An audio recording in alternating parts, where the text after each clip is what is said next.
Yo, everybody out there in Worlds Collide land, what is going on? It is another Ultros League race recap. This time, Tonic E, week 5 between Dergrin and Keith McRocks. I am joined by both of our runners here in the commentary booth. Yes, they already ran this race last week, and we're going to see how they got on against one another. So let's first introduce the player on the right. Keith, how's it going? What's happening? It's going good. Glad to be here. Uh, It'll be anyone who watched last week. This will feel like deja vu. That is right, because you were on the speed gaming stream last week. So we do have a slot every Wednesday at 8 p.m. Eastern, and I try to get different pods from the Ultros League featured every week. So just to sprinkle some fun stuff in there. So we got that, and I'm also joined by another member of Tonic E, Dergrin. What's going on? Not too much, not too much. Things are good. Yeah, I'm just happy to be playing this season. It's my first one, so yeah.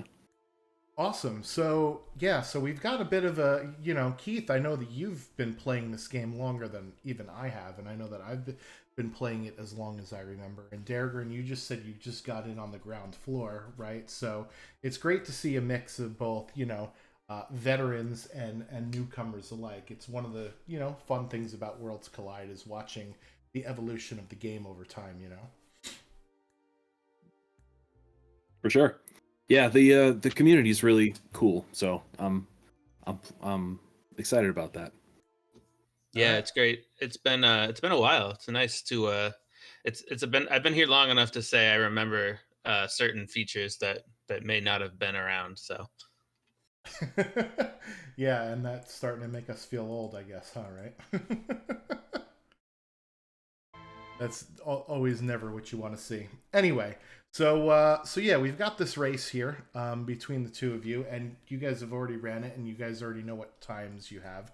So for this particular race, we're going to treat it more like an extended interview where we get to talk about the different strategies that both of you employed, because that's another thing I love about Worlds Collide is that there's no one way usually to run a scene, right? Unless it really railroads you into certain things. So we'll see what approaches both of you take here, and we'll see, what happens as it unfolds. So why don't we start up the race? We'll talk about what three characters you guys started with and how that dictates your decisions going forward. So let me press play here. Boop, there we go. We're gonna press play, and I've synced this up so it's nice and neat. Let me know in the chat if the sound is a little too low as well. So we got Celeste, Mog, and Umaro. This is an interesting start. So let's ask you, Dergrin, first. You see Umaro, Mog, and Celeste. What are your thoughts immediately when you see these three characters here? I always like Celeste. I always say Celes, but Celeste, sure. You could listen. This was before voice acting. You could pronounce it however you want to pronounce it. Totally. So I'm always excited to see Celes because she's a good, just good all around, I think, and she has like really good checks. And when I saw that Mog here has Magitek, I was like, okay, that's awesome. So.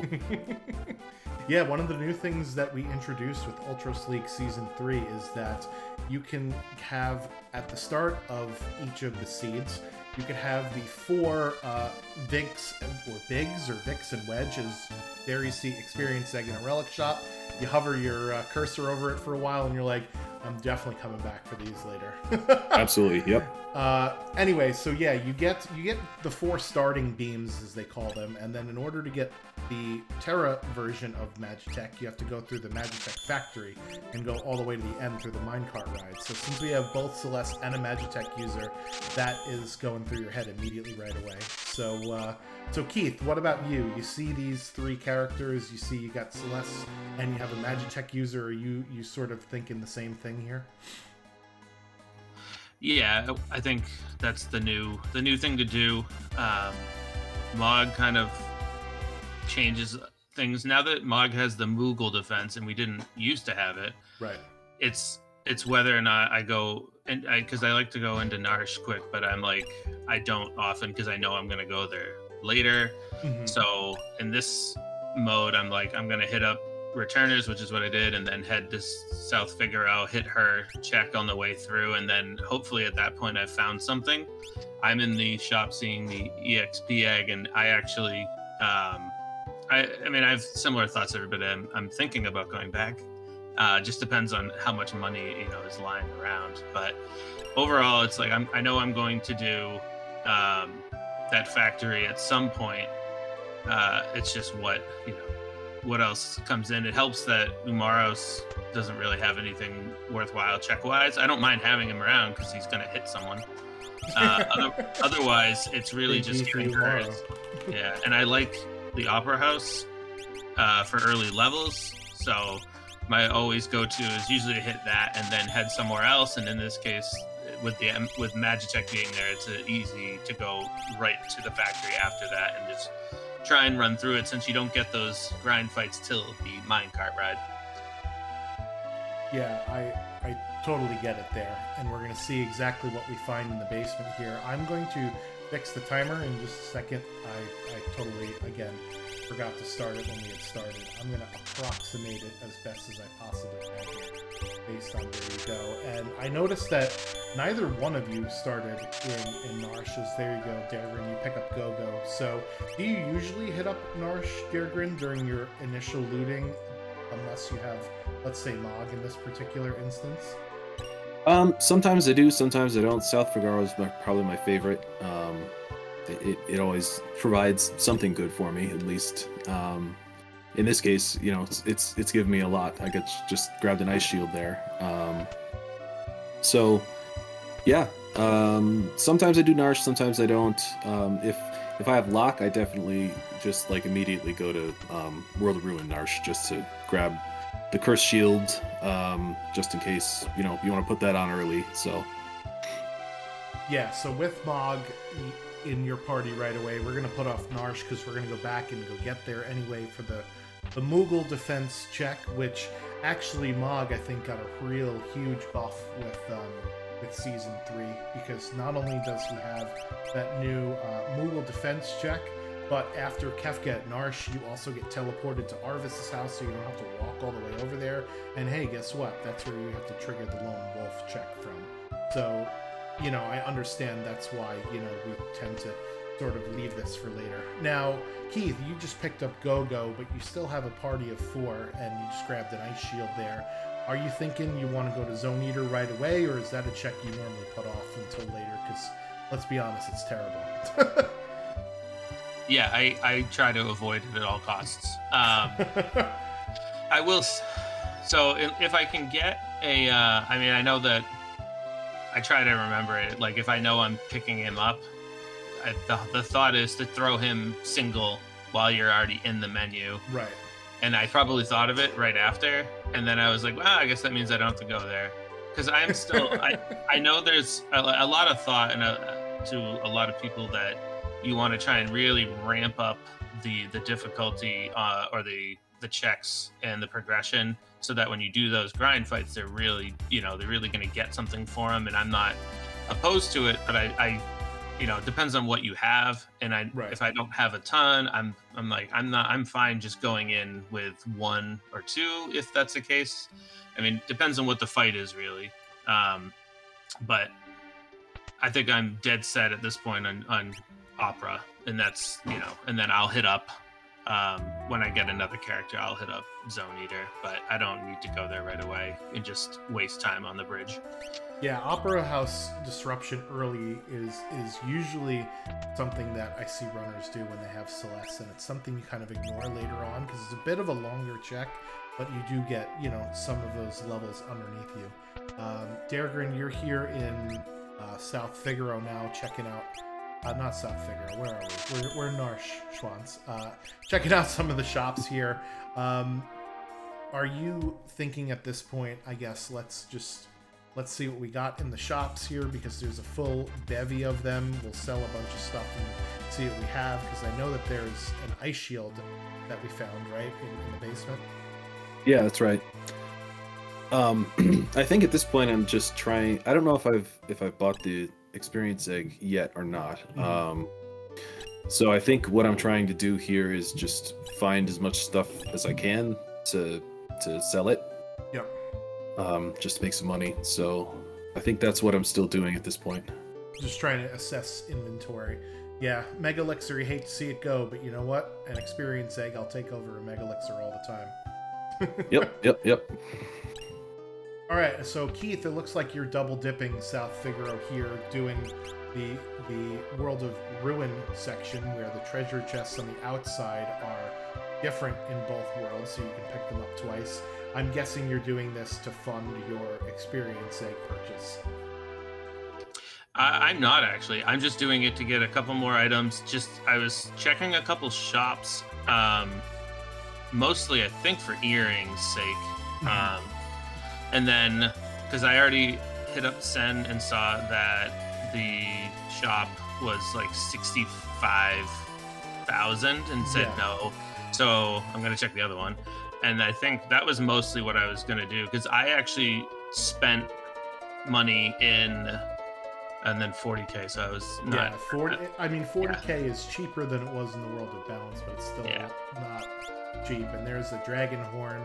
I know, Dergrin, I think you showed us Dragoon boots somewhere. I think maybe that was in the Narsh Relic shop. So that's an option too, especially with Mog on the team, because he can equip all the lances in the game. But at this point, both of you, right, you're thinking, I'm going to use Mog just for Magitek, and that's it. Yeah, that's my go-to. I bought a flame shield in World of Balance, South Figure actually, so I don't have a ton of money. Right. And then I found the ice shield, so I'm happy having the shields, with, especially when I didn't even know I had Gogo at the time, but it's even better once I knew that I had him, and then I can just either crack it or just hold on to it, and it's super helpful. Yeah, so Dergrin here, it looks like you took off the Moogle Charm and you're in the South Figaro cave to do some grind fights. Unfortunately, healing the enemies on the first go, but you know what? Thankfully, we have 3 different beams of Magitek here. Yeah, one of them's got to work, right? Yeah. Yeah, so is this a tactic that you usually employ in most of your races, is to take off the Moogle Charm and grind here next to the healing pot? Yeah, sometimes. I hadn't thought about. I don't think I even did the Opera House in this run. But that is the. I think I get scared of it just because like you can't get out of it easily. I guess. Like you're there and you want to finish the check, but if like you run into, I don't know, like level 90 magics or whatever. It's like, okay, well, I've got no levels and I just came in here. Or worse, you can't defeat the boss, because then you lose all that time grinding, right? It's a very high risk, high reward sort of thing. Yeah, I have no levels and I must scream. Yeah, I guess that's one of those things where it depends on what you start out with. Even with a Go-Go that could mimic Magitek and Magitek Mog, right? There still are some nasty bosses that we don't want to see if we, because we don't really have the tools to take care of them at this point. So that makes sense.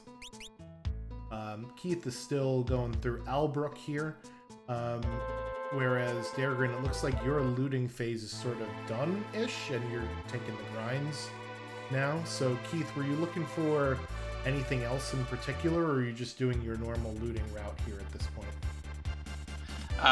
Since I was in World of Ruin, Sen, I figured I'd just head straight down to Albrook. And then I'm just checking shops in Jador while I'm near the Opera House, just in case they had earrings. I did buy another flame shield, so I have 2 flame shields, an ice shield, and a rage ring. So I was happy at that point, and then there's nothing in here, so I think I'm just gonna head down to the opera. But Albrook's not normally in my. It sometimes is, sometimes isn't. Depends on how well the looting has gone. But it's got enough chests to make it a worthwhile venture, especially the extra one in World of Ruin. So I figured I'd go there. Yeah. I particularly like it with certain openers, right? If I have Lock, I'll go there, right away. Or if I have Sabin, I'll go there because I'm going to hit up Collapsing House afterwards, right? So that makes total sense to me. And you've got Merton Protection already very early on in the seed, and you can teach Celeste some spells, so that's what she'll do for the rest of the game. And it looks like, Daregrin, you are going into the belly of the beast here, the Zone Eater. Yeah, usually I just kind of think like, okay, well, it's a quote-unquote free check, right? It doesn't feel free when you get thrown off the bridge. It really doesn't. But I feel like it has like at least a few treasures in it that I can get to, a few chests. So, and yeah, I'm like that guy does not care. Like, you can jump on top of that guy and he doesn't care. Yeah. But the second guy is like, this guy sucks. Yeah, Everybody like he'll push you off from like the other side of the bridge. Yeah, so I think I'm still trying to find some loot here. Yeah, like I go back. Oh wow. And yeah. And then I actually think I knocked myself off on purpose just to get the other two chests down there. I like looting way too much. Yeah, so you must have had warp stones then in order to get out, because otherwise you could have done this on the way out, right? I did have warp stones. Yeah, yes, I'm not sure if I realized that or not. Well, I mean, if you knocked yourself off, And Keith, it looks like you're going up here into the Opera House check that you mentioned. So that's how you're going to get your levels. A bit of a risk here because we don't know what the boss is at the end of it, and we don't know what the enemies are in it. This mob is not terrible, so Yeti can smash as well. So speaking of Yeti, Keith, were you interested at all in maybe going to the Coliseum when you had early Yeti, or was that not on your mind really? No, it really has to be a bad situation at this point. I just, unless I've done, it has to be really bad. Oh, the crush! Oh, ouch! Yeah. If I get nothing at all, like there's really just, it's bad. The commands are bad, and I've been looting for a while. Then I'll go there. But it's such a crapshoot to go there. I mean, if I have him, then it's an option at least. But otherwise, it's just, it used to be. I know at times people have tried it, but like it's hard to pencil in without any like other incentive besides the chance at getting some item. Right. That makes total sense.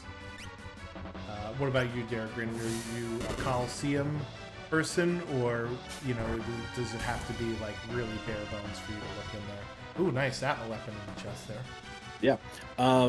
Normally I don't go to the Coliseum, but yeah, I think this week 6, not to do any spoilers, I think I went there just because I couldn't find like anything. I was like, so if I really don't have anything, I was lucky this week anyway. I think I found some. Well, all right. Hey, sorry. I found some redacted in the Coliseum. Yeah, they were great. It was great. Sorry. Yeah, because I don't know who is watching. Oh, you're right. Or I don't know if Keith has already run their race or not. Good point. I have already run, so okay. I'm not learning anything from this. Enough talk about this week. Let's talk about last week. Yeah, right? Who cares about how to actually win races? Let's talk about this. So yeah, you are level 10, and you just picked up Sabin, and you immediately... Nope, Yeti is still in the party. You immediately got rid of Go-Go. So what were your thoughts behind ditching Go-Go for Sabin here? I just, I figure like, okay, it's better to get rid of one of those guys. I don't know. He he's good up until like mid game, I guess. Umaro, just because he hits pretty hard and he has a hero ring and a rage ring on, so he's he's helping out the party a lot at this point. So I figured I'd keep him. It is Yeety, eating stuff and other stuff. And I think I screwed up your cropping, I'm sorry. Because I just saw you go past the end of the train, my bad. But yeah, so here's the end of the Opera House scene. Keith has gotten some levels underneath his belt. Surprisingly similar mobs you guys fought. I think it was the same ghost that both of you guys had here. So let's see what the boss is here. We each had we each used the fire on the apparate. All right, well, a little vanilla extract, I guess. Ultros here. Ultros 3. So this one shouldn't be a problem since we have access to fire, right? We have both Fire Beam, and Celeste probably learned Fire 3 if she had the Fire Shield in. And there's a Thunder Shield for you, Garagrin, so that's a very nice pickup. So, yeah. I like to see that. Yeah. So since you did Gogo's spot, I'm guessing the Masa is close enough, and there's some treasure chests here, so might as well go see what's over here, right? Yeah, I believe that's probably what I was thinking. Yeah. If it was me, I probably would have, looking at your lineup here, I probably would have kept Gogo in favor of Umaro, but I get rid of Umaro as fast as humanly possible, especially with being able to mimic Tech Missile later in the seed, but again, that requires you also to, wait trick and wait on the right turns and things like that, so I can see how that can get annoying.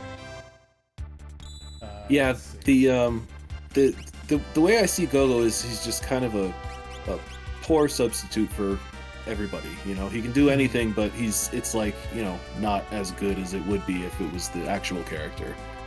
Right. So, I don't know. That's probably what was going through my head. Yeah, no, that totally makes sense. And like I said, you can't even equip the Magitek command to Gogo. It's got to be a mimicked thing. So Keith gets the Siren Esper, very important for, the end of the game. Able to use Mute on Tier 2. And it also teaches Fire 3, which is great. So that is you kind of out ahead here. And Dargrin, you said you didn't go to the Opera House at all. So we'll see how you deal with Tier 2 later on in the seed. Yeah. So Keith, you just, as soon as you got some levels under your belt, you were like, I want to get Tech Missile for Mog here. Yeah, at this point I'm on path. I'm gonna grab these chests here, which is great too. But I at this point am just gonna go. I'm not gonna stop for a lot. I'm trying not to, at least. So I'm just gonna keep pedaling through on this, and then this getting the fully upgrade MTech, especially with I'm in the boat of keeping Gogo to mimic it. I'm just set on this course and hoping it just doesn't backfire. Yeah. So here, Dargrin, you run into Katana Soul, who just almost killed Sabin there. I don't think we have a weapon. Oh no, we have the Atma weapon, right? That you found in Zone Eater. So that's why you're here to take on this, right? Yeah. I don't know what makes me decide to check the monster in boxes or not. I guess it's if I have something good that can use for offering. He gives a lot of money too, so that's nice. Oh yeah, a lot of money, some MP as well if you really need it to teach your character spells. Although that's not the case yet because you don't have any Espers. Although you did pick up Thunder Shield here, and we've got a choo-choo train over for Keith. Unfortunately, no blitz to suplex the train. No blitz. I think I forget it. I thought Celeste has a scimitar possibly. I was hoping to just get a scimitar proc. Yeah. I don't think. Yeah, that would have worked too. A swag strap. Ooh, the actual Slayer Edge there. Yeah, this Katana Soul can get out of hand rather quickly when you don't have access to the muddle or something to slow it down. And unfortunately, Keith, you lose Celeste in that fight, so she's not gonna be able to gain any levels or learn anything. But we'll pick him back up again. Yeah, it was a bummer, but it's not the heaviest XP fight at least. But no. Yeah, I'll carry on and see what we get. Meanwhile, to get through this fight, it looks like you're using a combination of Runic Dargrin to keep Katana Soul off your back, and it looks like now you decide to throw a rod, because Katana Soul in his second phase, he gets either the image status or massive amounts of evade, so I noticed your characters are having a bit of a trouble trying to actually attack him there, so... Yeah, I was just kind of hanging on and just chipping away at him and just using health, because Celis has health, so that was nice. Little fixed dice action there from Keith. So Keith, are you a fixed dice proponent or a fixed dice hater? I'll use them. I think there's a time for it. In this case, no one can equip them, so that's easy. Right. But I'll use them. I'm not like I don't always use them.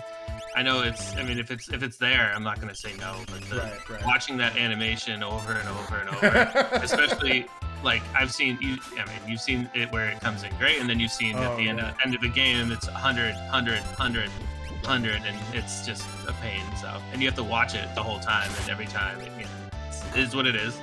But it's completely miserable. Yeah, it can be great sometimes, and it's just all. Usually at the early stage, it can be really good. All of a sudden, you're just like quad 9ing like an early boss. So I also appreciated Umaro taking the seized Mog and chucking him across at the tentacle. That was good. I had no idea that you could even do that. Yet he's like, here, can I borrow Mog for a second? I'll give him right back, I promise. Yeah, running into this fight early is also terrible with tentacles. And that's a very nice Esper, strength +1 and ice 2. So you get that strength +1 early enough, you could put it on, your Sabin, and he's off to the races there. Yeah, finally, I get an Esper, right? Yeah, so that's been happening, I think, a lot in recent races where, people find a lot of characters before they get to their first Espers. So, Dargrin, do you like a mix of both, or do you like finding, let's say, all of your characters all at once, or do you not like having too many characters at the beginning of the seed because that opens up too many possibilities? Yeah, I don't know. It's hard to say. I definitely don't like it when I keep getting like character after character that I think like, okay, I need to this one's better than that one, so now I'm gonna swap this one out and I'm gonna have, Yeah, it becomes a decision tree that you don't want to go down yet. Yeah, and then if you do it too much, you don't have the levels, and then everybody's just kind of weak. Yeah. Or you just spend so much time finagling that you're losing time there. Yeah, it's a lot of menu, like equip everybody and swap Espers around and stuff. So it takes a long time. Yeah, so Yeti has been the MVP of this fight for you, Keith. It's been him just chucking party members at all of the tentacles, even the ones that are already wrapped up. That's incredible. Yeah, him throwing people, and then even Mog is doing some decent damage. But yeah, it's just people keep getting wrapped up. So he is really, really good, especially that Rage Ring. For the protection it gives, and then good, more fixed dice, and then another fixed dice nobody can use. Great, thanks, game. But yeah, that fight got a little dicey, but I think the MTech having heal force is really helpful, and I think early game, I mean, it doesn't pan out all the time later, but having health for Celeste it's really helpful. Oh yeah, especially in those fights where it's basically a party-wide cure too, right? So that's really great to see. Dargrin, you just went back to grab your experience egg here, and it looks like you're going to also grab the flame shields here as well. A lot of good stuff in that inventory to sell. I finally. Yeah. I'm sorry. Go ahead. I was just saying I finally feel like I have enough to sell, I guess. Yeah, I bet, with some interesting finagling, we could have bought a lot of stuff here. But, at the same time, you never know what you want to use till later, right? Because in your party, you kind of know what Mog will be doing. Mog will be using, the upgraded Magitek. Celeste, I think, can equip the Atma weapon. I don't know if Sabin can. So, it depends on who can equip the Atma weapon. That's who I would normally put the experience leg on, right? And that's got to be one of your two characters, either Celeste or Sabin. So, we're just trying to figure out what your party's going to do here. Yeah, I think I actually put it on Mog just thinking, I don't know if I left him there or not, but just thinking that, like, I could make the Tech Missile be a little bit stronger. Yeah, and Tech Missile is the best all-around thing in the game that isn't, a big beefy sword offense sort of situation. So I totally agree with that there. Alright, so we're on the minecart ride here. We've gotten through our first two encounters. I don't know if these are vanilla here, these mag rotors. I believe they are. It's those, and then there's the big guy with like the one wheel. Yeah, these are vanilla. Alright, so while you're doing the Indiana Jones Fun Spectacular, we've got a big Norsh loop here, and I really like, doing the Norsh loop, especially now that Mog has that other check at the bottom here. So let's see what you get at the top, and your characters are only level 10, I think, at this point, right? I think that's what it looked like in the menu, and your enemies are going to be level 12, so Lone Wolf will maybe bump you up to 14, so we'll see if, how you deal with being behind scale. Yeah. Alright, so that's a soldier there. Little French vanilla cranes action here on the minecart ride. And then there's an imp there too. See, it's interesting. This is one of these battles where it's one of the only times where the cranes are not, in a pincer attack against your team, right? Yeah, it's similar, has a similar feel, but yeah, you're not as trapped. But yeah, you still have to remember which one's which, and don't hit them with the wrong thing. But yeah, so instead of a Valiant Knife that went down the dumps, you got an Ice Shield. So, I mean, it's not terrible, right? It's another elemental shield. At that point, would you have rather have had a Valiant Knife there, Deirdre? I don't know. At the time, I thought like, oh well, maybe I'll just go back and get that because I don't think you need anyone in particular to go get. Correct. So I wasn't too upset about it. And this is a yucky fight here. Goddess at the end of the minecart ride. We do have Fire Beam, but it's not doing a whole heck of a lot because Goddess is a lot of magic defense.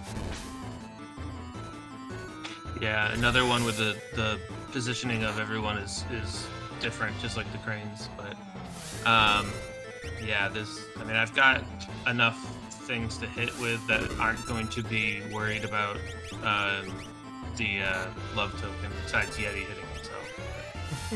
It's just going to take time, at least, to get through it.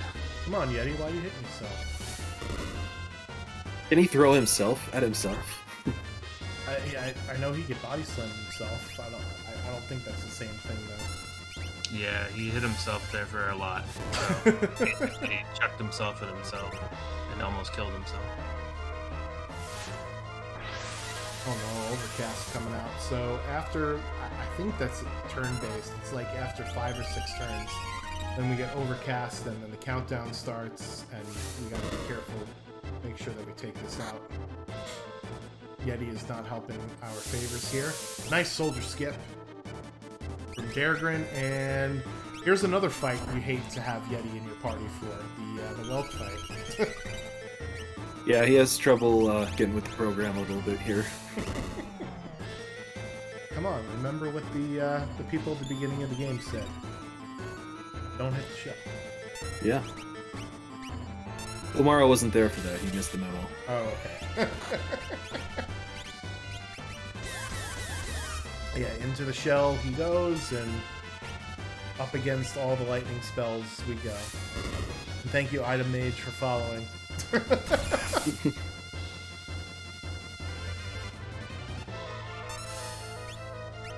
Yeah, this fight takes a lot longer than I was hoping. It's probably appropriate for this time in the game. I'm just, I think this one and even Tentacles, I'm happy to still be in here. Though Umaro keeps turning into a zombie, which is just as useless. Yeah. And there's another. Being a zombie is worse than just hitting yourself. Yeah, you learn what Overcast really does. Is that once that timer ends or you die, you turn into a zombie. So he keeps killing everybody and turning them into zombies. It's the zombie apocalypse, Umaro style here. Yeah, no, especially with the tools that you have, right? You don't have a lot of physical offensive build here early on, right? We don't have any big swords because you didn't go into Zone Eater yet to find that Atma weapon, or go up to Mogs to maybe potentially get the Valiant Knife. So your fight has to be with fire and ice magic, and that's going to take a while because of how wonderful Goddess's defense is. Except Yeti coming through again, clutching that fight. So a bit of a yin and yang for Yeti in that fight there, Keith. Yeah, once he finally got off of Love Token and Zombie, it worked. I probably, if I had done it again, I probably should have tracked one of the shields and then mimicked it. That probably would have cut off some time, but it wasn't. I don't know how much, but it's probably a quicker way and just go for it. All right, and it looks like you've decided now is the time for Zone Eater. Yeah, I'm going to go and heal as well. So I'm going to go in the ship anyways. I'll probably just go in here, hit that, and then I'll go and change up the party. Ooh, that's a nice Esper there. Magic power +1 and fire 3 and bullet 2. So Daregrin did end up getting a Genji glove from Kefket Narsh. So a couple of dead checks here in a row. So is this a situation where you start to get a little frustrated, or are you, thinking to yourself, well, at least now I'll be ahead of scaling with my levels? Yeah, I always like to feel kind of safe with my equipment and sometimes I guess with my levels, but yeah, I don't like wiping. Well, hopefully that doesn't translate to the toilet as well, but here comes the Moogle defense, and it looks like we're going to be rescuing Cyan, so you're already going to be at 6 characters here with 1 Esper, and you said you liked more of a balance, right, than having it being this lopsided? Yeah, I think I make do okay, though. Yeah, so I think, Keith, you're sort of gated here, right? Oh, no, you have Mog, too. And Mog has Cyan. So your options were either Cyan stuff or Zone Eater at this point for you, right? Because you... Oh, no, you didn't pick Umaro either.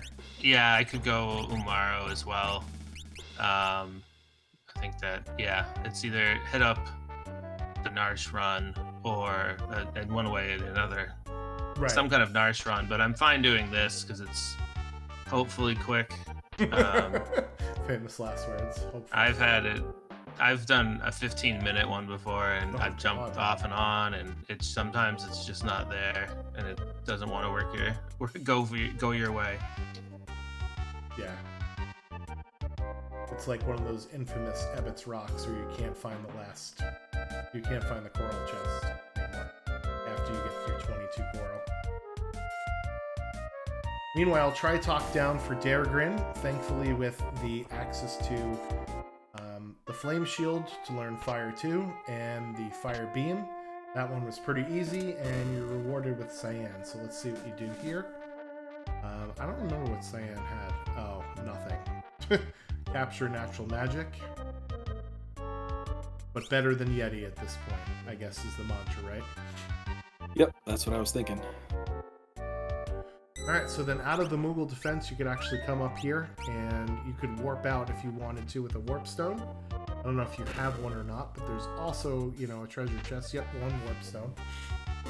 So there are 4 different treasure chests in the Narsh mines. I know we had talked about maybe going back and getting that Valiant knife. You need to go into the World of Ruin mines to go get it. And the treasure chests in the World of Ruin Narsh mines are actually similar to the South Figaro outside area where they're different. So you could actually get the chests twice in that sort of area there, which is interesting. Alright, so it's a Magitek factory dip now. I'm assuming you're going all the way to the end. This makes sense here, especially considering, you know, you got 6 characters that need espers. The first 2 checks are esper items, so this makes sense for you here. Yeah, for sure. The ones that have like multiple checks throughout, I think, okay, yeah, I'm down on espers, so I need to go do something where I can get a lot of checks at once. Alright, Keith picks up Sabin, so he has access to 5 more checks that aren't in Narsh. So we'll see where he decides to go. Taking the long way around to grab a couple more chests here. See if it pays off. Oh, yes, it does. Very nice. Yeah, it's always nice to be justified in going the long way around. Yeah. I have gotten that chest maybe twice in my life, so always interesting to see it, you know. Certainly, definitely have been doing it more with the multi-world sort of treasure sanity thing, which is really fun. So, if you don't know, our link to our Discord is there in the chat, and we have we're in a beta program for multi-world for Worlds Collide, which basically means you could have 2 players running.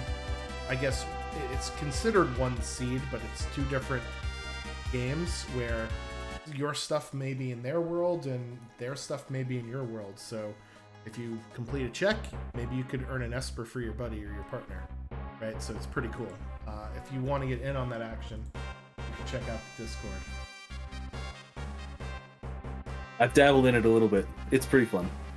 Yeah, I'm running the weekly async now, and I signed up for Abuse. I'm playing both A Link to the Past and Worlds Collide, so I have 2 different two different options there.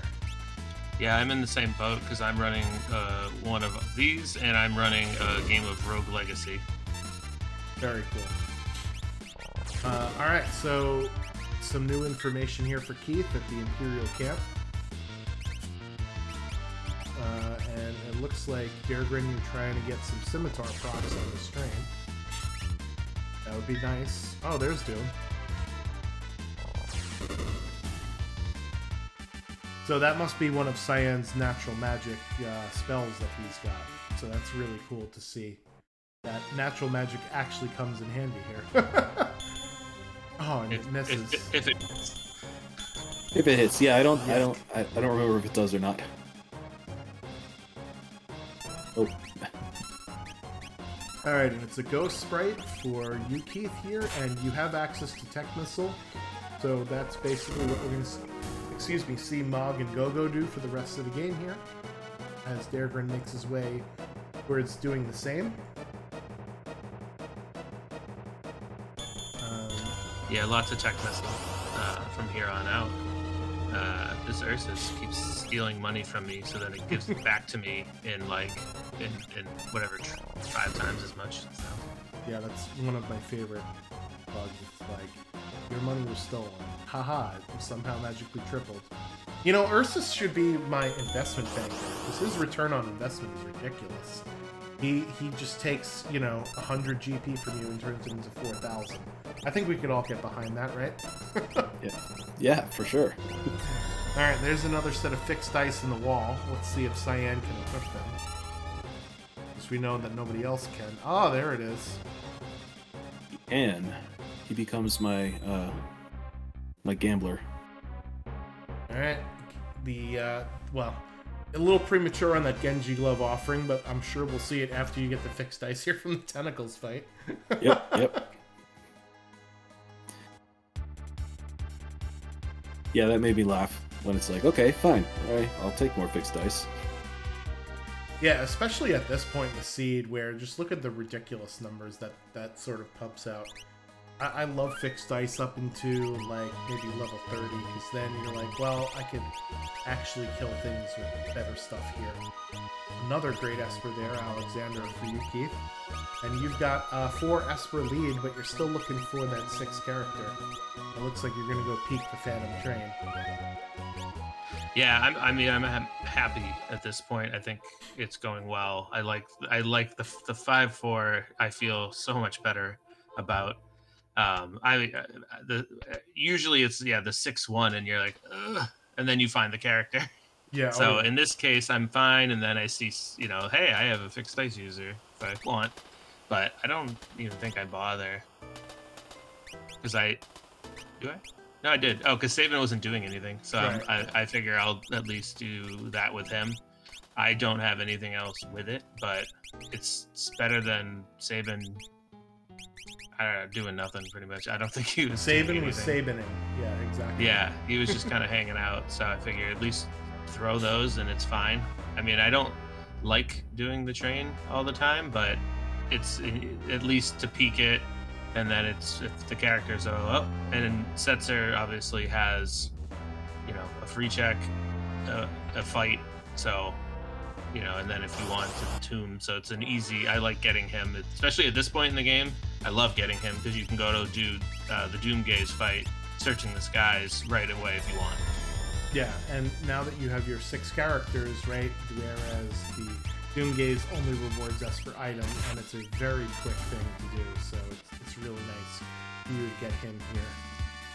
Meanwhile, we got the minecart ride, fun, spectacular here for Daragrin, and he's going to get the difficult boss at the end of this minecart ride, so we'll see how he deals with that. Different mobs, though. You're getting Phantom Train mobs. Funnily enough, it's like, hey, wherever Keith is, that's what enemies are going to give you, Daragrin. Yeah, right. It knew somehow. Yeah, and here's what we were saying about the fixed dice. It also does a lot of overkill damage sometimes, too. Like, these enemies have been dead, 30 seconds ago. It's true. I think I was feeling that at this point. I'm like, okay, there's probably a lot faster things I could do for, trash mobs. Yeah. And that's the worst, because, you're not even getting a lot of XP at this point in the fight, right? Because this is... it's not the reason why you're doing this really long part of the check. Oh, dear God, it's Magimaster running at you. Yeah, this isn't fun to see. Yeah. I think it's deep enough in, and I have enough stuff going on, but yeah, it's rough. Yeah. So when I did comment on this when you had done this, I think you did the perfect execution of this fight, where you take your highest elemental damage first, and then you do all the non-elemental damage afterwards. So that is, Setzer's fixed dice and the tech missile. So. Yeah, I don't think. Yeah, and I even tried to mimic it in hopes that it would be the right one. It wasn't, but it was worth a shot. At least it didn't heal him, right? No, yeah, it was worth a shot. And then it's fixed dice, and then a lot of tech missile, and she either can try or just keep health to make sure I don't get too killed. But that didn't work out for Gogo. Not even close. F's for Gogo in the chat. Yeah, this can be one of those really rough fights. Did you save in the train car beforehand? No. Nope. Okay. I did not. This would have been a significant time loss had it gone... Well, damn it, I just spoiled it. This would have been a significant time loss if it does go your way. How's that? Yeah, I guess I would... I'd contemplate the fact that it's a character too. It makes me not want to I might even contemplate going and doing the falls and hoping that's a character, so I don't have to come back. Because this is brutal. Yeah, this is an ugly fight. And the worst part is the one character who can't do anything has got the Minerva on, I think, right? Probably, yeah. So she's Or at least, another elemental shield, because I just saw that. yeah. Do 0 damage. There's a lot of shields. Sets are getting bullied here. Yeah, the tech missile is coming in really, really well in this one because it wasn't gonna work. Oh, then she can. Oh, that missed, doesn't say. I got some luck on these misses though. Like that Doom, I thought was gonna hit, and that was gonna be rough. Yeah. It's one of those things where once you get into a hole, it's very hard to dig yourself out of. And oh, you're using capture with fixed ice, and you did steal a Minerva there from Goddess, so that's really awesome to see there. Yeah, it takes a lot of extra time just telling me that she doesn't have anything left, but it worked out. Yeah, that's one of the cool things about Worlds Collide. I think that's one of the newest flags that we put in is capture used to have never worked with fixed ice. It would just the fixed ice would always miss. So that's something one of our esteemed community members decided, hey, this kind of sucks and we want to fix it. So that's really cool to see. It worked. It did work. So after that long fight with Magimaster Keith, you've got Setzer now, and you've got 6 and 4. We do know that there is an Esperate to Zen Thief, so we'll if the soldier ever gets out of your way, Darren. So it's just you're both on Esper hunts now, so that's sort of the checks you'll kind of gravitate towards, right? I'm guessing, Keith, you're gonna see what you want to do. Or you're going Barren Falls. Yeah, I'm here. So it's just, I'm already here. I might as well. It's not long. It's just another boss, and I'm fine getting the experience. And then it's going to be as many free, only Esper type ones checks as I can get. Yeah. That makes sense. All right, well, there goes the shield, and it looks like you're going to go pick up another Esper Daggren, and all of a sudden we're tied at progression now. Very cool to see. For like 4 seconds before Ultros gets melted off the face of the earth. Yeah, this one I'm well equipped for. Or at least she definitely is. Alright, well, that Kieran Esper is kind of ridiculous that you just bought from Zen Thief. It's got Bolt 3, Ice 2, Fire 3, and Magic Power +1. So definitely a good investment there for you, Daggren. Yeah, even though I bought it at a premium, because I think it was cheaper in World of Ruin. Yeah, what's $40K or $20K, right? It was a $20-something thousand difference. That's not that big of a deal. And I had the stuff to sell anyway, so yeah, you'd be surprised at how much the stuff in your inventory is worth sometimes. Yeah, also strikers and stunners and wing edges, like 20K usually. So. Yep. Ribbons and crystal armors and crystal shields. Get rid of them, please. Thank you. Alright, so we see a little divergence here. Keith, having Setzer, is heading over to the World of Ruin, is going to go and peek the collapsing house. Meanwhile, Daggren, you are leaning into the cyan checks here. See that this is not a character, and it's Inferno. Yick. I'm not too worried. I'm not too worried. Oh, that's right. We have Cyan, Gambling Cyan. Yeah, I figured. Well, I mean, this Inferno's got 3 targets, but anything that it's just a single target, I can basically just wipe out at this point. Yeah. Well, the thing about offering is that it won't attack targets that are dead. So you saw after like the first 2 or 3 rolls, it just hit the middle a bunch of times. That led me to believe that those 2 arms were already dead. So easy peasy, one shot. One of the tougher bosses in the game down.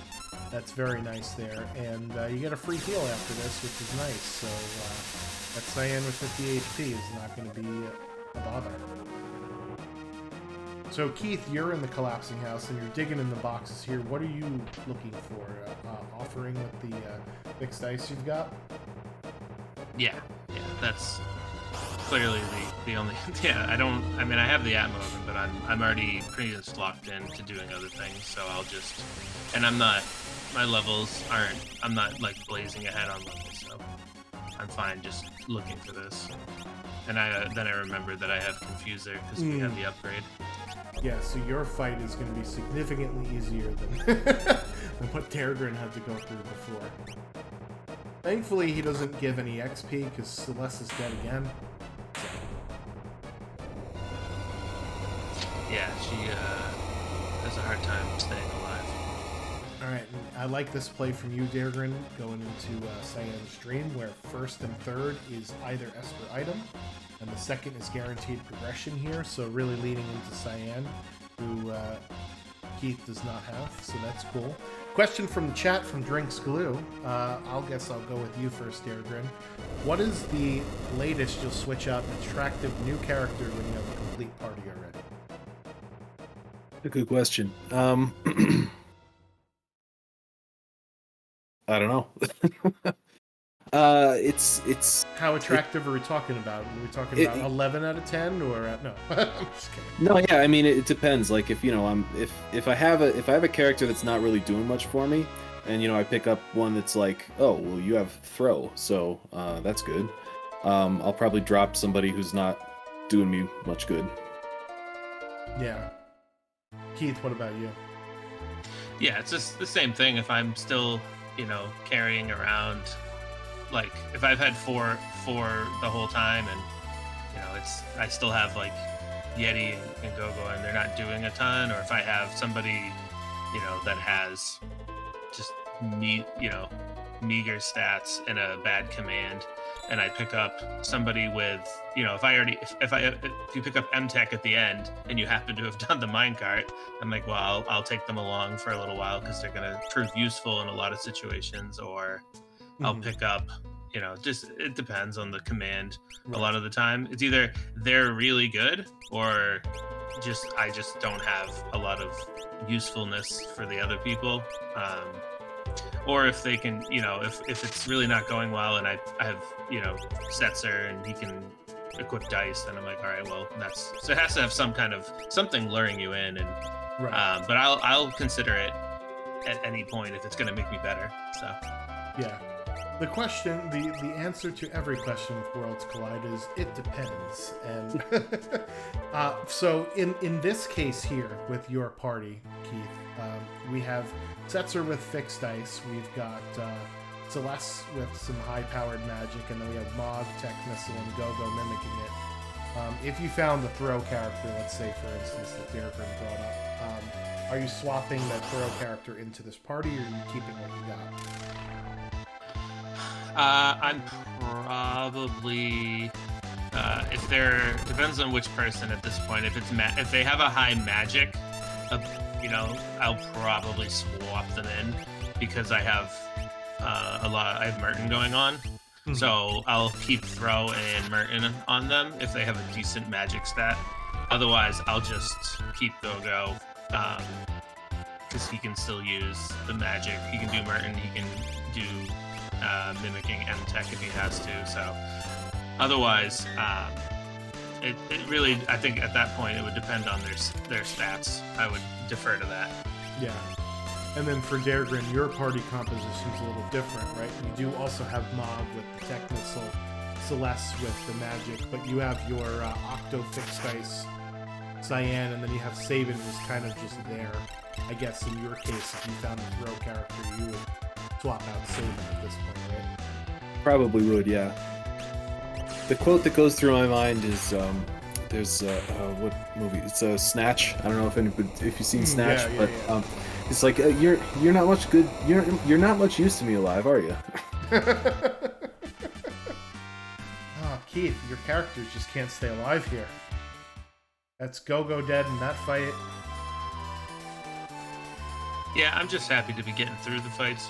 I'll make it up at some point. As long as it's not Celeste every time, at least in this case, she's alive. and it doesn't matter because I've, unlocked at this point, so I'm happy. Dan, stop it. It's already dead. I feel like the Simpsons sketch there. All right, so that is another Esper for you, and let's see if you go 3 for 3 on the throne. Meanwhile, Keith, you have unlocked your go mode here, and you got your offering going. Oh, Fenrir, very nice to see. Yeah, I was pretty happy about that. Yeah, so we had mentioned earlier that Siren was the reward for the Opera House disruption, which you have not gotten yet. So we'll see what happens to you on tier 2 without that. And Keith, I don't know if you have Golem or not. I don't believe. Do I? I don't remember. I might have it. I honestly can't remember which one I have. I don't think I'm too. I mean, I don't have a choice. I'm just gonna pick up a dragon because if you, I know we this was another point that was brought up is I'm at like 26, 27, 29 right now. So It's a little low. I'm gonna top up a little bit on this. That is definitely not where I'd like to be, but I do like that I have everybody has something they can do. Yep, that makes sense. All right, and it looks like Dergrin, you are shuffling every day. You're shuffling, putting the Atma weapon over there on Celeste, and with the experience egg, that makes sense.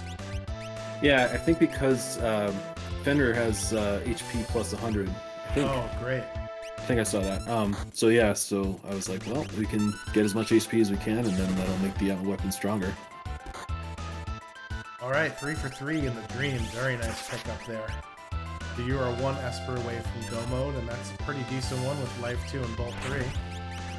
Lots of nice spells in this seed here. Keith getting by again with 2 of your party members frozen there, unluckily, but you needed the XP, so this is great for you. And I think you go into the tower after this, right? Once you've reached the level 30-ish threshold, you're good to go. Yep, saw that Genji helmet and said I'm good. That was it. That was the keystone piece that you needed. Yeah, I'm fine with. I'm like around 30 for everybody, and I'm this. Yeah. Oh, what am I looking for earrings again? I think. I'm fine with that. I didn't see a lot of earrings in this seed at all. No, I like. Nope. This is the flame shields. I want more shields. Yeah, because I need I have Merton, and I need to make sure everybody can handle it. Well, now your whole party can heal while you're damaging something else, right? So that's the advantage of having a flame shield over an ice shield or thunder shield, right? So. Yeah, I'll stick with that, and then start just cracking them at the end if I have to. So I'm fine with that. I'm fine going in at level 30. I think, I'm gonna fight. Everybody's gonna fight at least one more boss, so I'm fine. Picking up a little bit more levels that way. But I think people can. I think you'll learn. You can do a lot more at level 30. I know people like to be safe, but 30 should be plenty if you have offense, and I have enough offense that I'm comfortable. If I put Setzer can be fine on his own. He can take care of an entire party by himself. Right. Celeste has enough damage that she should be fine by herself, and then because this will switch up.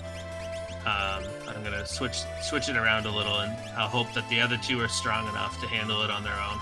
Yeah, because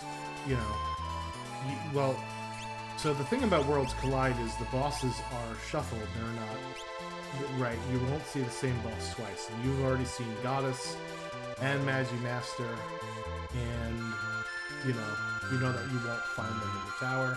But there are still potentially other bad bosses lurking in the tower that we have to watch out for here. Yeah, there's still a lot. Those 2 are nice to be. Even not seeing tentacles is great when you're gonna have 2 people. Right. Oh yeah. Because that gets really rough because they're gonna steal someone from you. So going in with just those 2, yeah, there's a lot of bad things that could come up, and it's you don't know what's gonna happen, so just rush in and see what happens. What's that movie? Fools Rush In, right? All right, and Darren, it looks like you are in Mount Zozo. You did get your go mode at the bottom of Barren Falls. I'm guessing this is a trip to the Dragon here. Yeah, I think so. It feels wrong doing extra checks after you get your unlock, but I don't know. I think it's a safe, warm fuzzy feeling thing that I'm trying to go for. Yeah. Well, your levels are about the same as Keith's here. They're very low 30s after that fight with Ultros. Ultros 1 doesn't give a whole lot of XP, so this dragon to chomp on is definitely a good idea. So, let's see you take it down here. And he's Goldie. This is somehow a Kefka's Tower dragon, even though it casts Bolt 1. Yeah, this will be quick. So, yeah, he has besides that one character who's had that egg the whole time, who's like 40 probably. Right.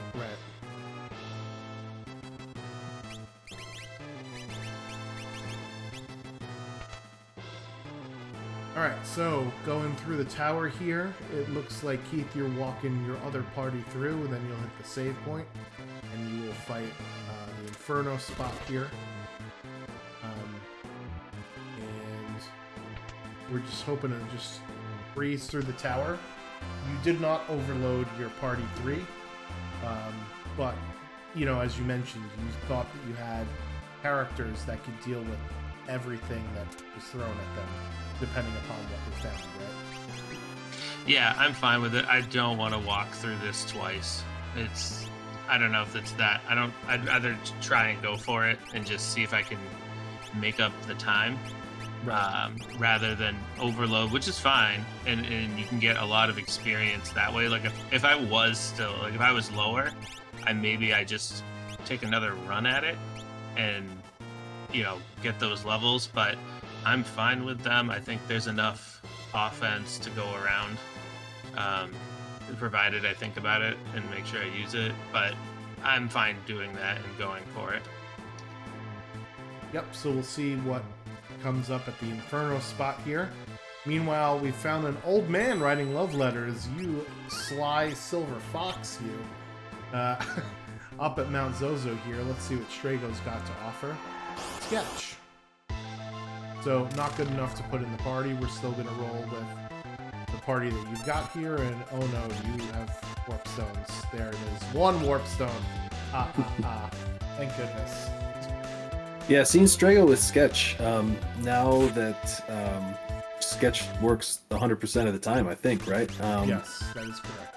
I was thinking, oh well, okay, he can be my backup 5th character for Kefka, because you can sketch Ultima. So yeah, that's a really cool change with Ultros League Season 3. Is better sketch and better control, right? So sketch will work 100% of the time. It's not like, you know, Sex Panther anymore, where 60% of the time it works every time. That's not how it goes. And it looks like you are diving into the tower just a little bit behind Keith, but your levels are also a bit higher, so that's something to watch out for here. As we have the Chad, the painting first. And this fight is kind of dicey here, Keith, right now. It's also just slow because I have to keep waiting. But yeah, my health isn't the highest, but you know, it works that way. I had a question actually for Deirdre there. Did you ever go to or I don't know if you might in the future, the Opera House for that dragon? I do that sometimes. I didn't in this case, I don't think. I know it's a good quick thing to do right before you jump into to Kefka's Tower, but I don't think I did it this time for some reason. Yeah, it's usually I think a good majority if you need that quick boost, because it's you can just run in, hit it, and then run out hopefully. But just throwing that out there for a lot of people, it's the easiest one to get to without having to do a lot of running. But if you have a warp stone, the Zozo isn't terrible. No. And there is loot in Mount Zozo too if you want to go pick it up and grab it too, right? It's one of the reasons to go there, you know. But the Opera House Dragon is certainly the quickest in terms of you get in, you fight it, you go out, and there a willy woney Keith decides, let's take this dragon on. Yeah, it's the extra levels for these two specifically because they're not the strongest of the bunch, and that proves it right there. Yeah, unfortunately, I think your party has all flame shields, right? And flame shields will actually do twice as much negative damage with water spells. So water spells actually deal twice as much damage to your characters if you have a flame shield on. So that's just unlucky that you run into this dragon at this spot with that equipment, you know? Fortunately, water doesn't enjoy Bolt 3. No. This is why you don't jump into a bathtub with a toaster, kids. And there it goes. Very nice. Yeah, that wasn't Good long. recovery. I feel fine. That wasn't a long fight. I'm also hoping that I might get something good out of this. Hoping. Yeah, so dragons will drop a high tier item. We'll see what this drop is. It's a snow muffler. That's a pretty good piece of equipment, and Mog can wear that from vanilla, but we also had Yeti. And Yeti comes with a snow muffler, so I think that's what he's already wearing. He is already wearing that, and it's pretty very, good. It's very cozy. It is doing. It's a pretty. I mean, it's a really really good piece to have on for defense. All right, using up some of the last of your MP there in order to give your guy Mog some health. Meanwhile, we've got Airgrain sending in Cyan with 2 backup characters here down the middle path. So, Airgrain, your thoughts here was Cyan can just destroy everything no matter what, and maybe I'll level up some of my scrubs with him? Yeah, pretty much. Unfortunately, the old man is napping as he tends to do. But hopefully Umaro can stick it out for the win there. Ooh. Yikes! Yeah, Well, I didn't take him down in the first go, I don't think, but yeah, I had to do it twice. Yeah, and thankfully Yeti was wearing that rage ring. Otherwise, he would have definitely died from that lightning spell.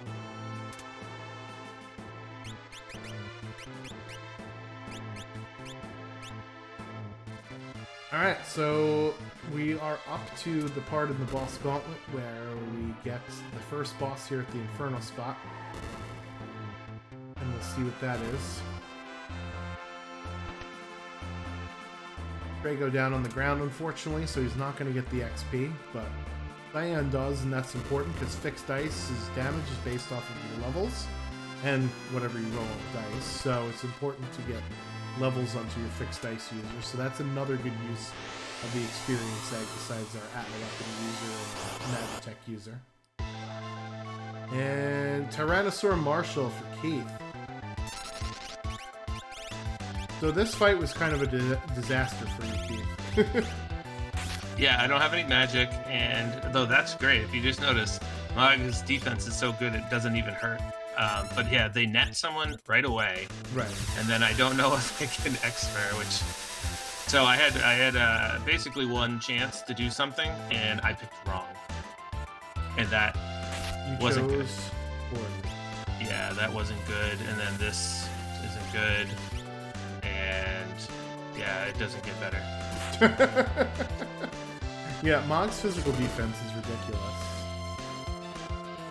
And Marshall will always, I don't know about always, but so Marshall is one of the new bosses that we have in Ultros League Season 3. He came with the Moogle defense check, and I think he always starts out the fight with net or stopping one of your characters, and there's another net, which means Mog is stopped.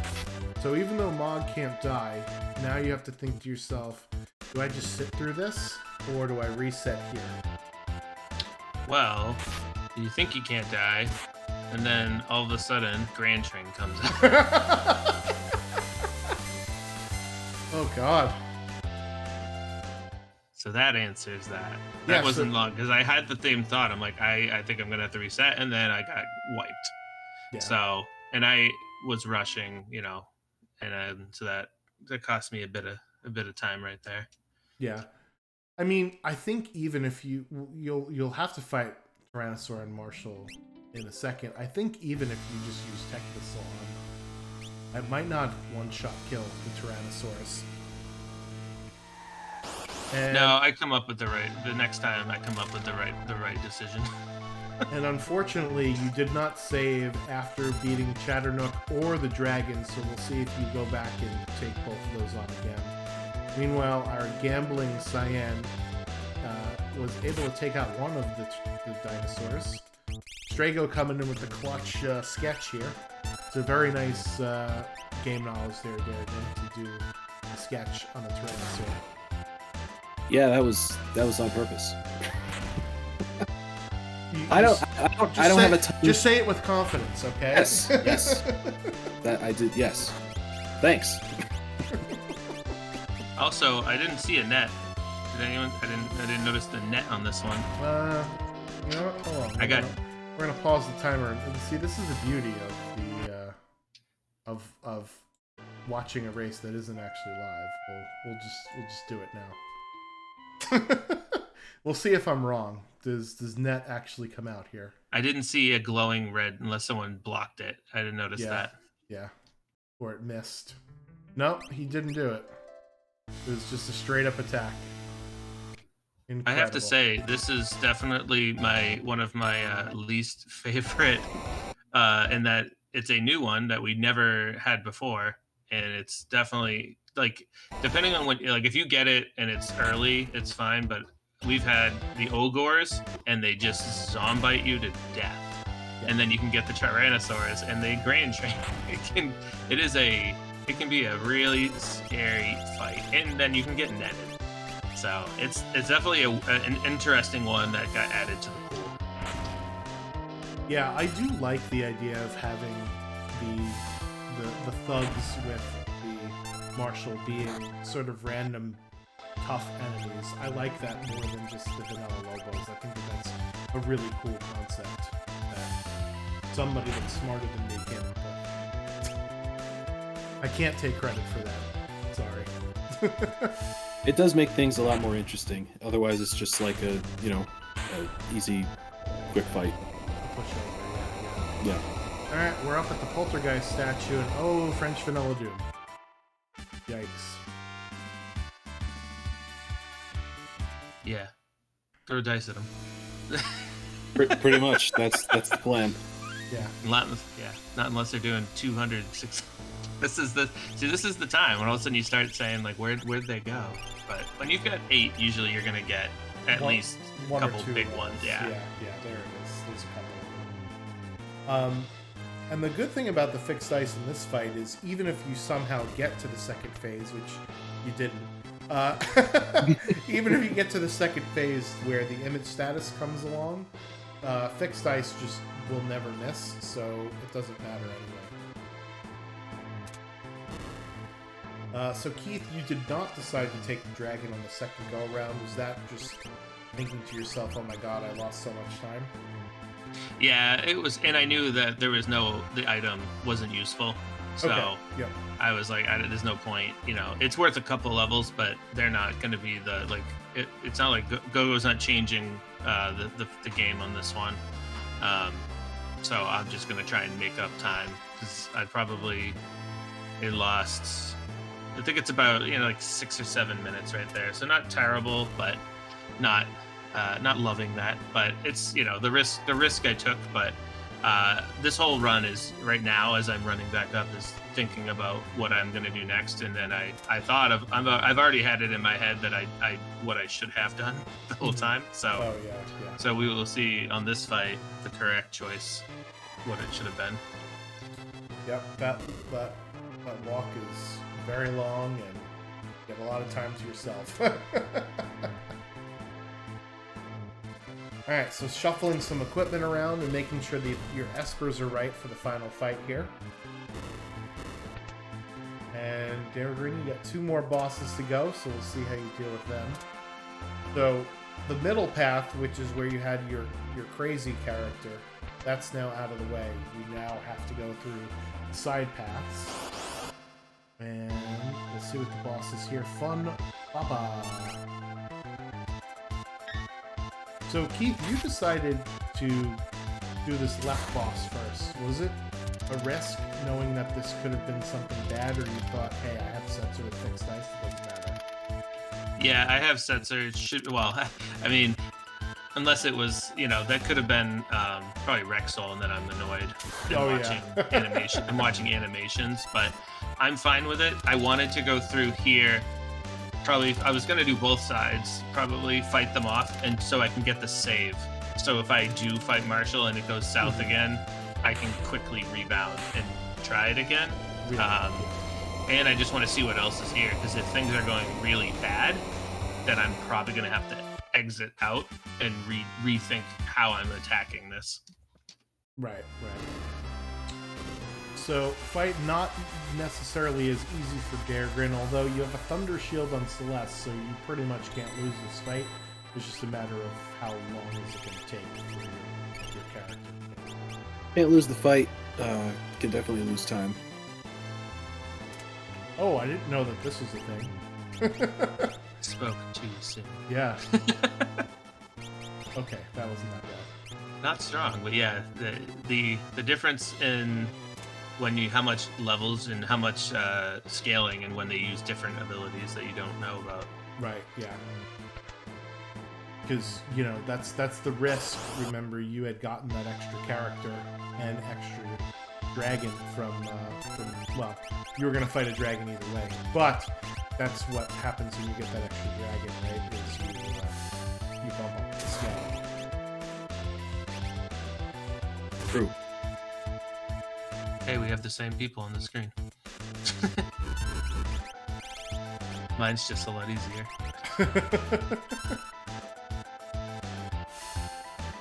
Yeah, so this one you guys did do some different stuff, which was nice to see, Yeah, heavy divergence, which is really, I like it makes it for an interesting view, because I had fully prepared to go through. Once I got that extra character, I was fully prepared to go through the Narsh run, which is fine, because I'd rather do it with 5 so that I don't have to go through Kefka and Narsh with 3. Mm-hmm. But I got Sabin, and his checks were right next door, and they're all, they're tight. So I'm like, I might as well just do this. And then by the end of it, I was like, all right, I don't need to do anymore. Yeah, that totally makes sense. All right, so Daregrin, you're out of MP at this point with Celeste, so it's time for Atma weapon slashes. And the good thing about having a Thunder Shield in this fight is that it's going to do maximum damage against Funbaba. He's just not getting with the program. He doesn't know. He's a tank. He's like, why isn't this working? All right, so both of you, well, I was just going to say both of you have 2 more bosses to go, but then I spoke too soon. And there goes Funbaba, and this is the refight now. And same thing happens, Net comes out right away. Woof to Go-Go, but here's the strategy from Keith. Burn it all to death. Yeah, and then I didn't have, now the first time I didn't have any magic either. Like I had no MP, so I couldn't do anything, so, Yeah. But yeah, they're still not going to touch him, and at the same point, I'm going to keep healing everyone the whole time, but I think this one will almost, should do it almost all of them. Yep. So Oof. that was the move. That was the right play. Yeah. Very nice. Way to adjust on the fly there. Alright, so now you both have one more boss left to go, so we'll see who gets to the switches first. Keith here is going up against his Doom fight. So thankfully Merton also works pretty well on Doom.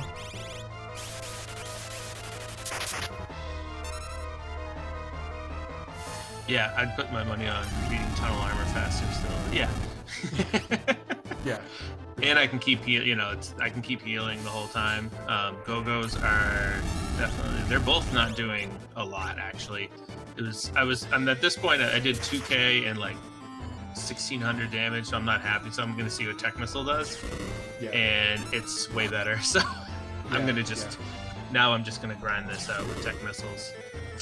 He did the same amount of damage, and Mog did almost double, so way faster too. Yeah. Until you get frozen. Yeah.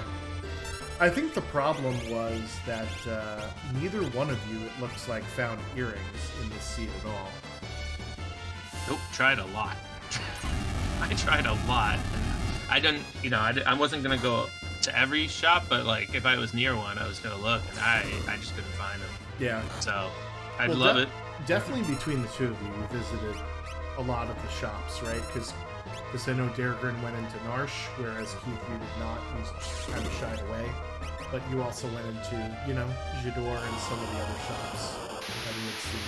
So yeah, I hit Albrook, I hit both Zens, he hit Tomasa. So there was, we hit a lot of shops, and there was not any of them. So the breaks of it, but at least we both didn't find them. Yep. They're just not big into jewelry in this particular seed. No, clearly not. It's not a demand for it. A hero ring, yes. Earrings, no.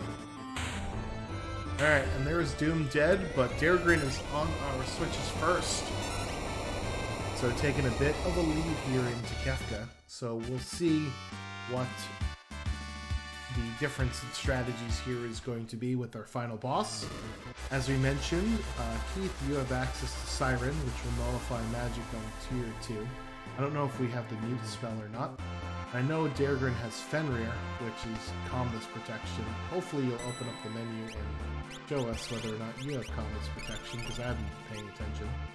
I don't believe I do. I think I'm just going for it, and at this point, hoping it's the. I don't. I'm just at this point. I remember we did chat. I just was like, I'm just going, and hopefully I lose one, and hopefully not two, or hopefully he goes after Mog, because Mog's physical protection is through the roof. Yep, so here comes the order for Dargrin. That I think will be, aside from the fixed dice going 8 times instead of 4, and not having Go-Go to mimic the Tech Missile. Those are the big differences in the fight here. Are not having mute for tier 2 and not having Combo's protection. I really enjoyed the last second putting Umaro in over Go-Go. Hey, you figure, you can finish with style if he comes in with a clutch Yeti throw or something. Yeti slaps.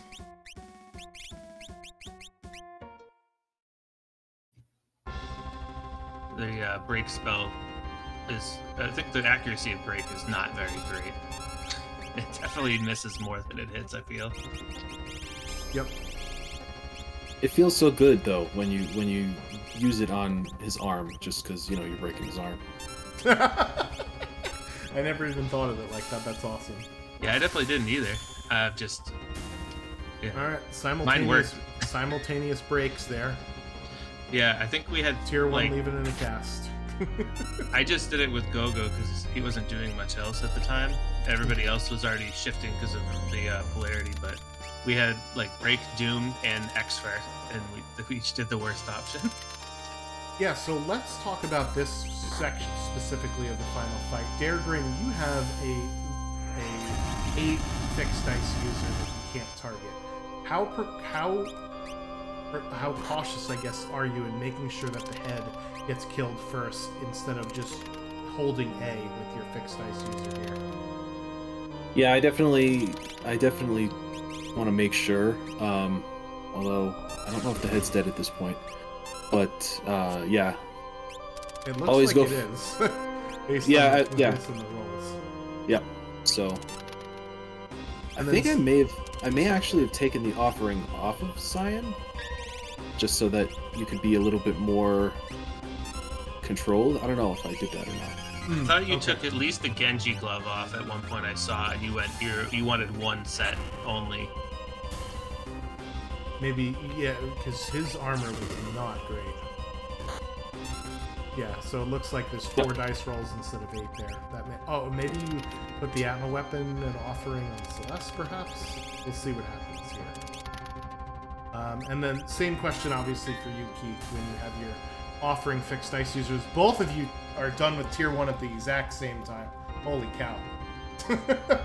Yeah, I started out with like Merton, and so Merton did like 3k to the short arm and about like 7k to the head. So that was helping keep me a little bit ahead. But yeah, you never know what those rolls are gonna do.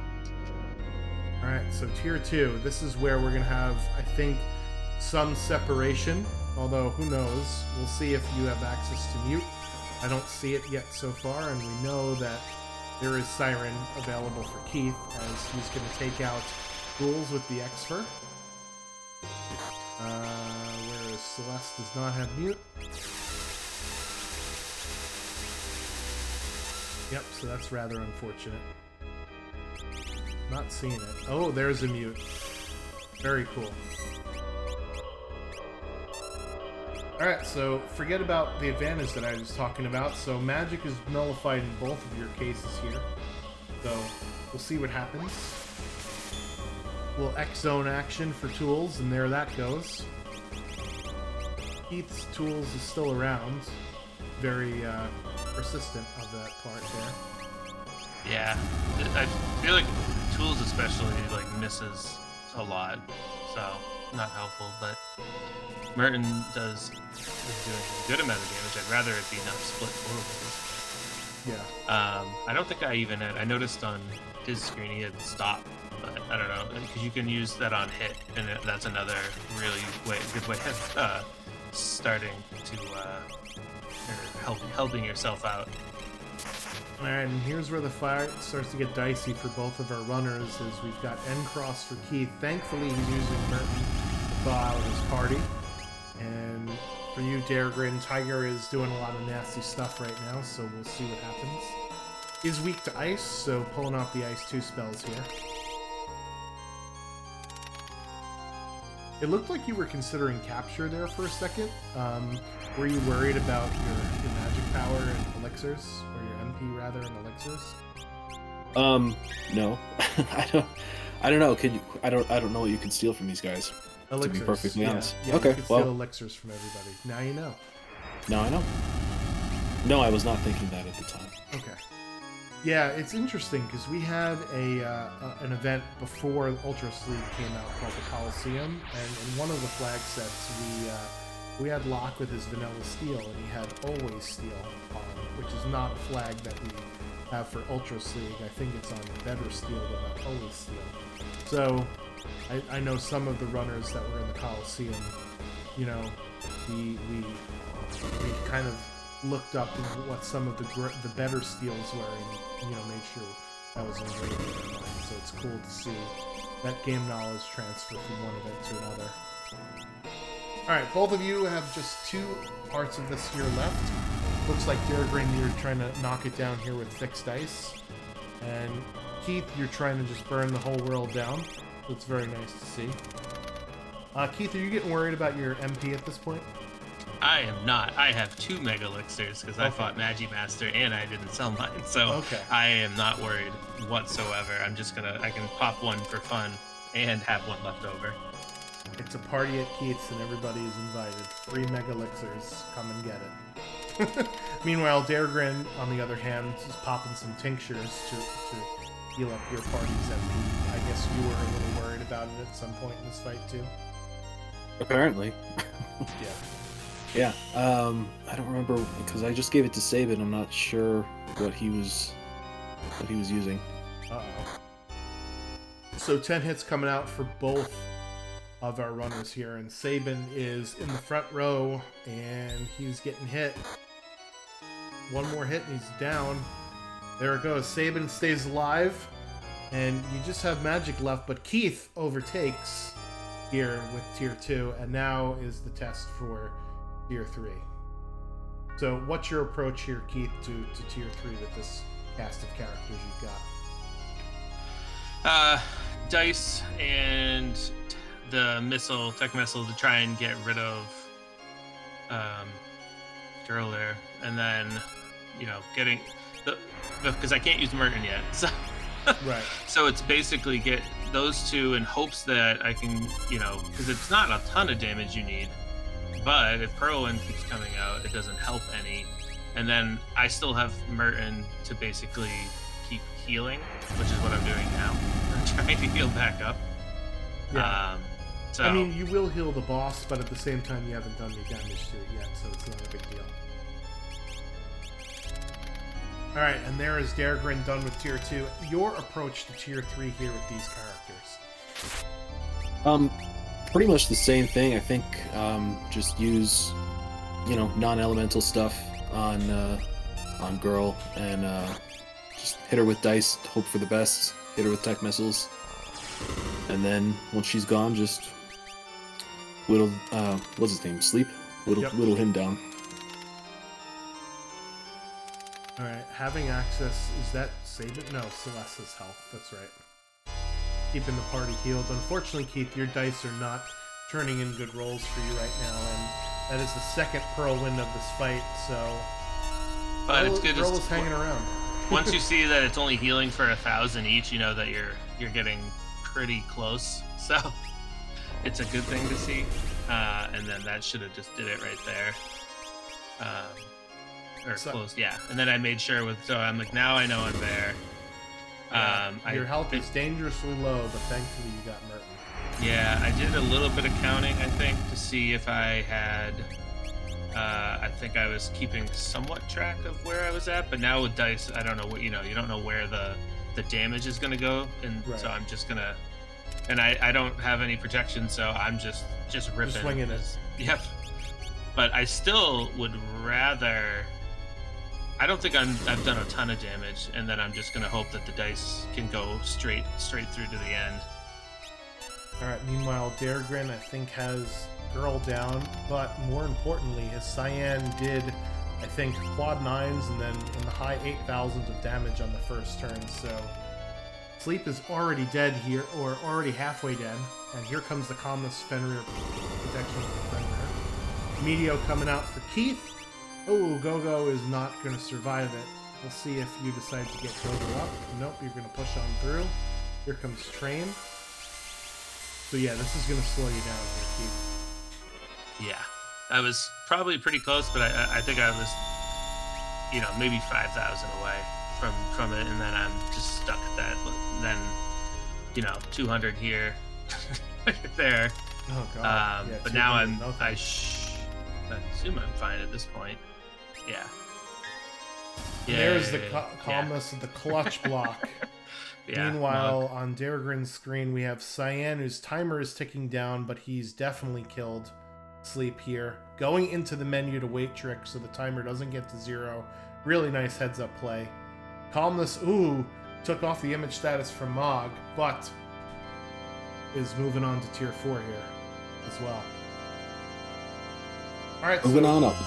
So Keith, talk to me about your final Kefka here. What is your plan? You have that extra Mega Elixir, so you're not really worried about falling, right? No, it's just dice and Merton and shields, and then just start chucking everything I can at it. And Go-Go, it's just there to either mimic or just heal. Yeah. Because there's not much. Even I have train hit, so I have a couple who can't do much else. So now I'm just trying to take my shields off in advance, and I'm, just gonna start doing it. Yep. And then Daragrin, you have a couple of characters here who do not, who still have the train effects, but you are going to use capture, and there's a steal of a Mega Elixir. Nice heads-up play for you there from Kefka. Is that your strategy going in to deal with Fallen One? Yeah, I think I was thinking, since he has capture and I didn't have any more Mega Elixirs, I was counting on him to grab one, and I figured with 4 chances he probably would at some point. Yep, so here comes Fallen One. And you did cast Kieran on your party, so they won't be at 1 HP per se. There you are, looking for that Mega Elixir. Here comes the dice rolls, and Cyan dropping a few nice ones and a few not so nice ones. Sets are there for Keith's side, getting a few nice ones as well. Goner is charging up. Here come all of the shields. Unfortunately, Goner does come out, so I think Celeste is going to die here. But Setzer and Mog will be left alive for Keith's screen. Daragrin, meanwhile, here comes the charge up for Goner, and off come the shields as well for you. So we'll see what happens here. Oh, it's just Mog left. Setzer also went down. This is getting really dicey here. Pardon the pun, I guess, right? Alright, out comes Train, and we gotta get another party member back up. Oh, Mog tanking the Havoc Wing! Usually that's a game over when there's a Havoc Wing after a Goner. Yeah, not with that defense.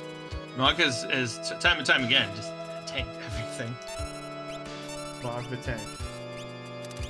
Alright, well, Setzer is back up and he's throwing his dice. Meanwhile, Sabin does not survive Goner from Daragrin, but a bunch of dice here from Cyan, and I think this will do it for both of you here, right? Boom, boom. Very nice. So I timed it out. They're within 30 frames of one another, so within the same second. So I think it was essentially ruled the tie in Ultros League standings. So you guys both got, you know, the higher amount of points, which is pretty awesome. But that was a crazy finish due to the fixed dice, you know.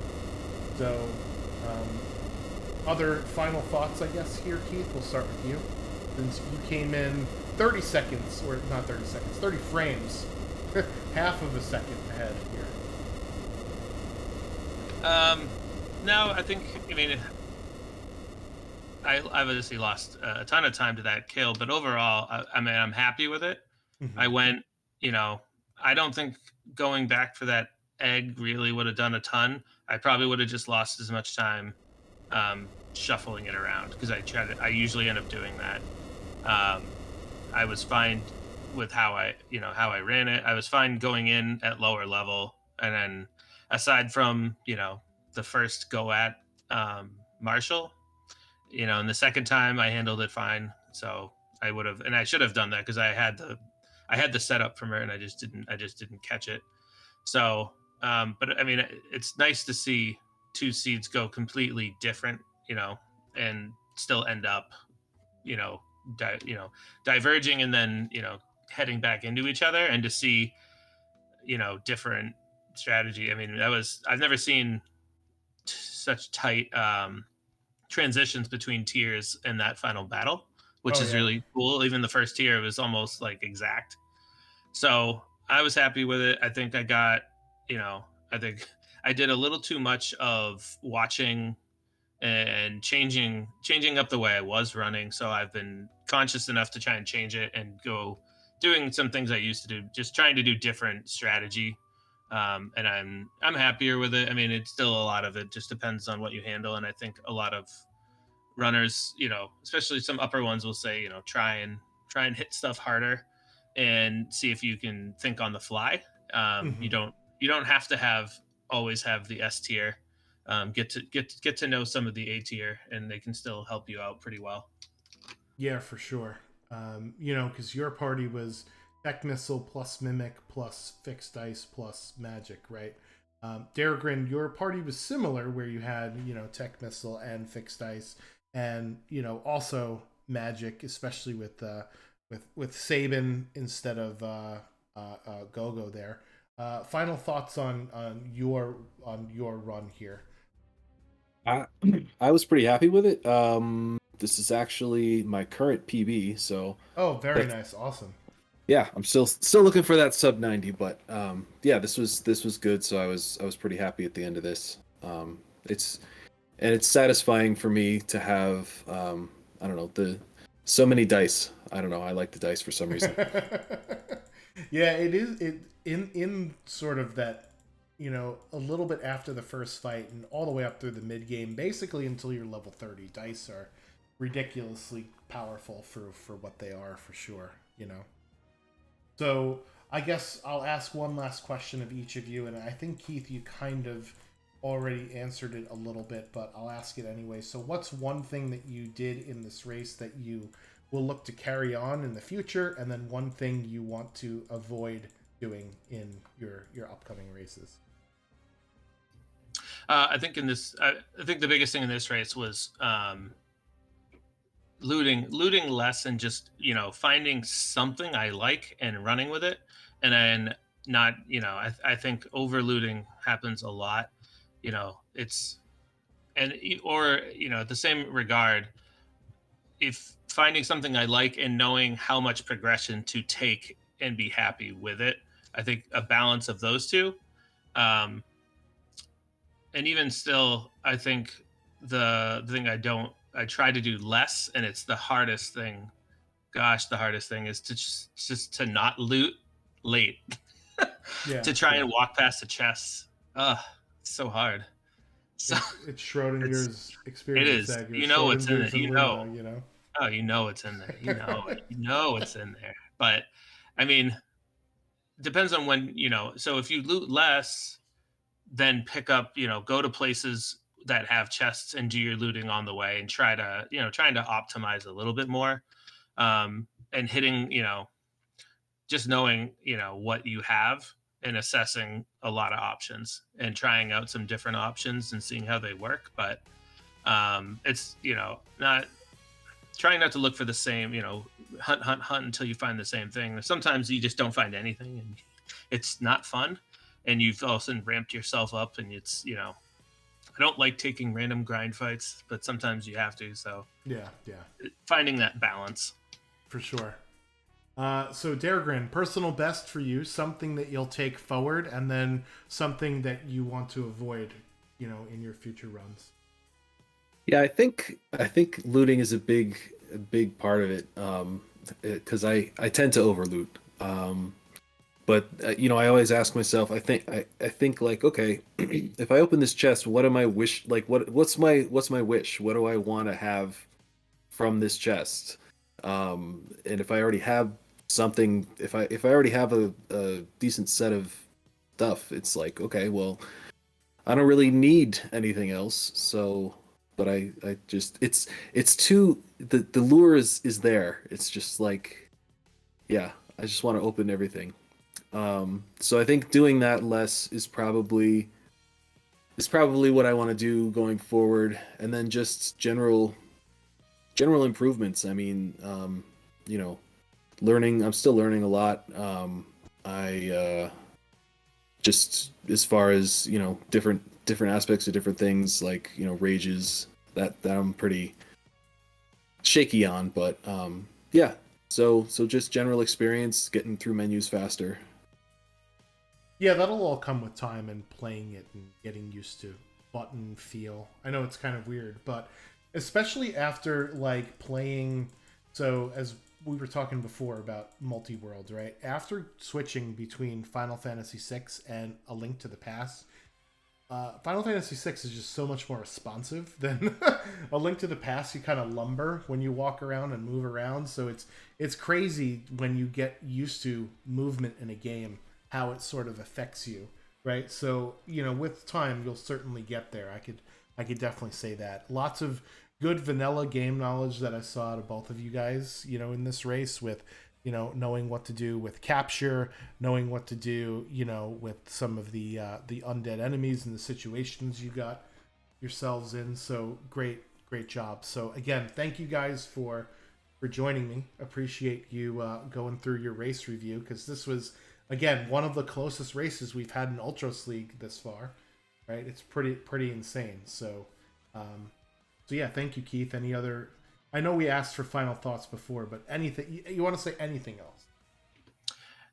No, the normal ending thoughts. I'm happy to do it. I think it's been great. I think this has been, the best format to get a lot of different peoples in, and I think it's worked itself out over the years to kind of, you have new people come in, you never know how they're going to feel it out, but like I think the tiering is definitely working out. So I give a lot of thanks to Double Down for setting it up and doing a lot of that behind the scenes work. Thanks to the Schwantz and everybody who's doing restreams and just helping out where they can, tracking, commentating wherever is needed. I think it's great. I think it's some people really like it, and it's just if people haven't done it, it's it's can be a little unnerving, but it's nice, and it's a good way to get some feedback and to learn a lot from it. So just I think the community's come a long way. I think the game is, I mean, as we talked about in the beginning, have been being around for closing on 3 years of the game, has come a long ways, and Oh yeah, for sure. it's been up and down, but like the game itself is going on a good direction, and it's grown. So keep going, and I think for anyone, the Ultros League is a nice way to get in and to hear from different people and to just to learn a lot from it. And then for anyone who's not around or new, when the next the events that have been coming up have been great too. So I think the mixture of different things has been great from the community as a whole. Yeah, awesome. Again, thank you for, agreeing to participate and stop by and hang out and chat, and also volunteering for being featured on Restream last week. That was really cool. And Dargrin, same to you. Thank you for coming on and sharing your thoughts and allowing us to broadcast you. That's really cool. Absolutely. Any other final words? Final words. I would say, just to kind of echo. I think I said towards the beginning that the community is really great. I mean, it's very welcoming. Nobody's really like cutthroat or anything like that. So there's that, and just the variety of this game is like super cool. Just because there's so many different things you can do. Like, I mean, you can just race. You can play around with flags and see how that makes it fun or different. And now there's this the archipelago multi-world thing is definitely cool. So yeah, it's the new thing that we all that we all can go give a try, right? So there will be a new event coming up. I think we're going to be giving out teasers and hint wink wink soon, so be on the lookout for that.